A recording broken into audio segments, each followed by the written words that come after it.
ആലുവയിൽ നിന്ന് പമ്പ് ചെയ്യുന്ന വെള്ളം ശേഖരിക്കുന്ന പ്രധാന ടാങ്കുകളിൽ ഒന്നിന്റെ പാളിയാണ് തകർന്നത്. ഇന്നലെ ഇത് തകർന്ന ഉടൻ ഉള്ള ദൃശ്യങ്ങളാണ് പ്രേക്ഷകർ അല്പം മുമ്പ് കണ്ടത്. അതൊരിക്കൽ കൂടി പങ്കുവയ്ക്കാം നിങ്ങൾക്ക് വേണ്ടി.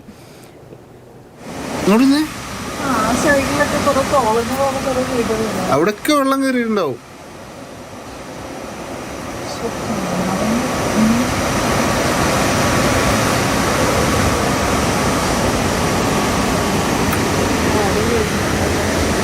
ഞാനൊന്ന് ഉറങ്ങി തമ്മനത്തെ ജലസംഭരണി തകർന്ന ഉടനുള്ള ദൃശ്യങ്ങളാണ്. ഈ ദൃശ്യങ്ങൾ പകർത്തിയ ടോണിയുടെ പ്രതികരണം. വെളുപ്പിനെ 2 മണിയായപ്പോൾ ഒരു സൗണ്ട് കേട്ടിട്ടാണ് എഴുന്നേറ്റ് നോക്കുമ്പോൾ വെള്ളം ഇങ്ങനെ ഒഴുകുക. അപ്പോൾ തന്നെ ഞാൻ ഡ്രസ്സും മാറി വാട്ടർ അതോറിറ്റിയിലെ സ്റ്റാഫിനോട് ചെന്ന് പറയാൻ നോക്കിയപ്പോഴേക്കും അവരുടെ മുറ്റത്ത് മാത്രമേ വെള്ളമുള്ളൂ.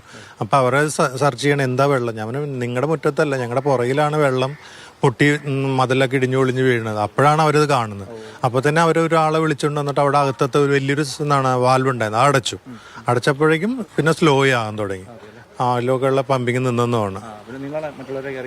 പിന്നെ അവിടെ ഈ കോർപ്പറേഷന്റെ വേസ്റ്റ് എടുക്കുന്ന ആൾക്കാർ അവരോടൊക്കെ പറഞ്ഞു. അവരെല്ലാവരും ഇവിടെ വന്ന് പിന്നെ സക്കീറിനോട് പറഞ്ഞു.